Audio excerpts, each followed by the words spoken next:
सत्यनसुईया ने माता सीता को क्या दिया? 14 वर्ष के दौरान माता सीता की साड़ी मैली क्यों नहीं हुई? प्राचीन काल की अद्भुत कथा हमें प्रेम, धर्म और त्याग का गूढ़ संदेश देती है। जब भगवान श्री राम, माता सीता और लक्ष्मण 14 वर्ष के वनवास के दौरान चित्रकूट पहुंचे तो वे महर्षि अत्रि के पावन आश्रम में गए। वहां महर्षि अत्रि की पत्नी सत्यनसुईया, जो अपनी पतिव्रता, साधन और चमत्कारी शक्तियों के लिए प्रसिद्ध थी, वे माता सीता का स्नेह पूर्वक स्वागत किया। वनवास के कठिन दिनों में माता सीता ने केवल एक ही साड़ी धारणा की थी। एक दिन घने जंगल में यात्रा के दौरान उनकी साड़ी फट गई।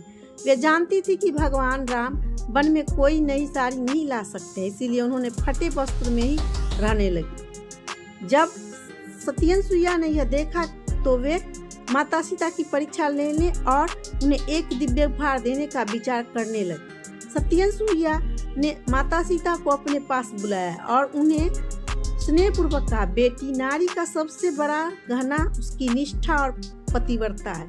नारी का धर्म केवल सुंदरता में नहीं बल्कि अपने पति के प्रति प्रेम, समर्पण और त्याग में होता है। जो नारी हर परिस्थितियों में अपने पति के साथ खड़ी रहती है वह साक्षात देवी स्वरूप होती है। माता सीता सत्यनसुईया के ज्ञान से प्रभावित हुई और उन्हें बड़ी श्रद्धा से उनका उपदेश सुना।